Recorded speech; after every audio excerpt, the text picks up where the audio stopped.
पूर्ण समर्पण आत्मनिवेदनम डैश एक आवश्यक विषय वाणीपीडिया से पूर्ण समर्पण का अर्थ है केवल उनके बारे में सोचकर और उनकी सेवा करके मन को भगवान कृष्ण को समर्पित करना। मन की प्राकृतिक स्थिति कृष्ण के बारे में सोचना है। जब तक हम पूरी तरह से कृष्ण के प्रति समर्पित नहीं हो जाते तब तक कृष्ण हमारी पूरी देखभाल नहीं करेंगे। जब हम कृष्ण की ओर एक कदम बढ़ाते हैं तो कृष्ण हमें लेने के लिए आगे आते हैं।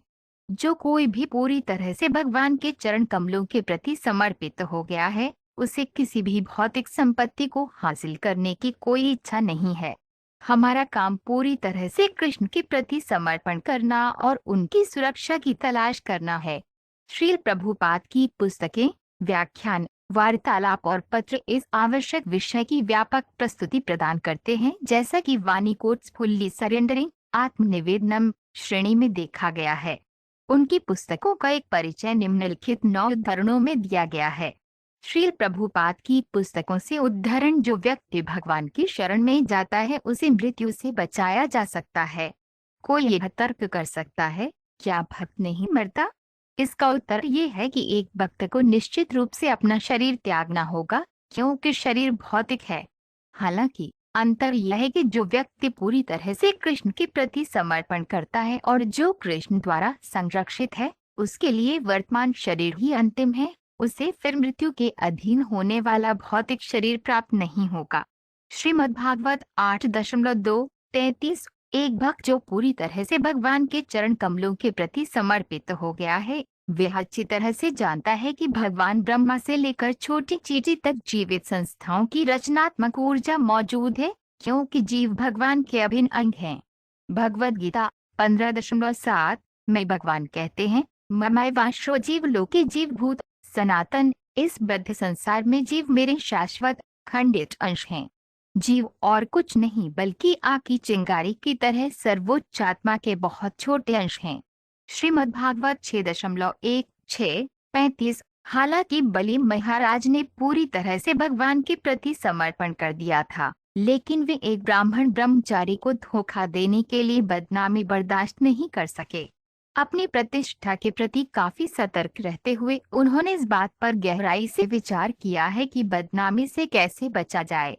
इसलिए भगवान ने उसे अपना सिर चढ़ाकर बदनामी रोकने की अच्छी सलाह दी। एक वैष्णव किसी दंड से नहीं डरता। श्रीमद्भागवत 8.223 भक्त ऐसी अनुचित इच्छाओं से मुक्त होकर भगवान को जीत सकते हैं। ऐसे भक्तों को भी भगवान द्वारा जीत लिया जाता है। चूंकि वे शुद्ध हैं, सभी भौतिक इच्छाओं से मुक्त होने के कारण वे पूरी तरह से भगवान के प्रति समर्पित हो जाते हैं और इसलिए भगवान उन पर विजय प्राप्त करते हैं। ऐसे भक्त कभी मुक्ति की आकांक्षा नहीं करते, वे केवल भगवान के चरण कमलों की सेवा करना चाहते हैं। क्योंकि वे पारिश्रमिक की इच्छा के बिना भगवान की सेवा करते हैं, वे भगवान की दया प्राप्त कर सकते हैं। श्रीमद्भागवत 6.1-6:34 दर्शन के अनुभवजन्य दृष्टिकोण से संक्रमित ऐसे सांसारिक लोगों के विकृत मस्तिष्क में श्री कृष्ण के बारे में सच्चाई आसानी से प्रवेश नहीं करती है।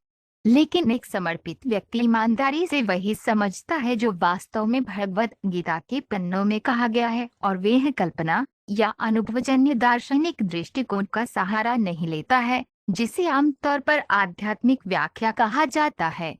केवल ऐसा समर्पित व्यक्ति ही कृष्ण के प्रति पूर्ण समर्पण के तर्क को स्वीकार कर सकता है और इस प्रकार काम के खतरनाक बंधन से बचने के लिए कर्मयोग की प्रक्रिया को अपना सकता है। ईश्वर का संदेश अध्याय 2 ये भक्ति सेवा में स्वीकृत प्रक्रिया है लेकिन इसके अलावा भी कुछ है, इसलिए कृपया बताएं कि इससे परे क्या है।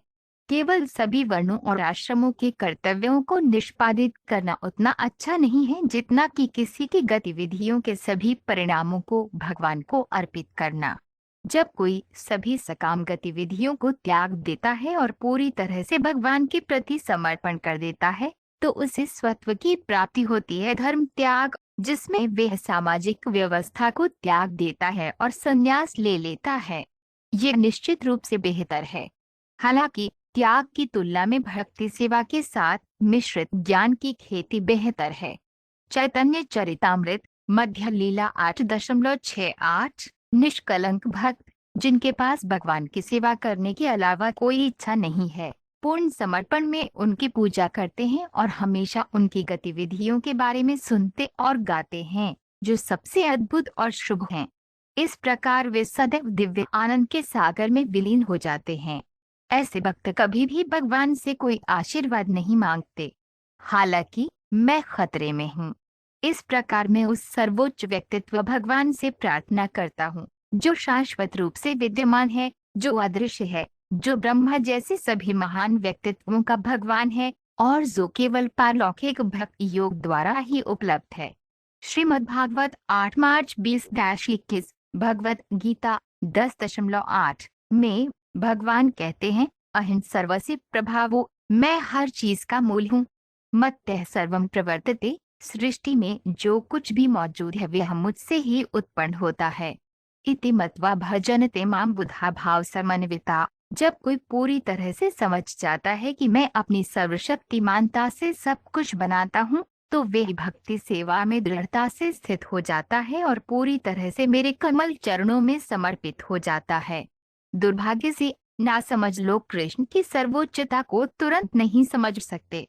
फिर भी यदि वे भक्तों के साथ संगति करते हैं और अधिकृत किताबें पढ़ते हैं, तो वे धीरे धीरे उचित समझ में आ सकते हैं, हालांकि इसमें कई जन्म लग सकते हैं।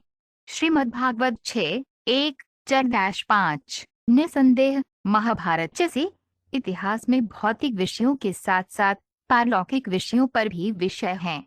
महाभारत का पूरा विचार भगवत गीता के अंतिम निर्देशों में समाप्त होता है कि व्यक्ति को अन्य सभी व्यस्तताओं को त्याग देना चाहिए और खुद को पूरी तरह से भगवान श्री कृष्ण के चरण कमलों के प्रति समर्पण में संलग्न करना चाहिए।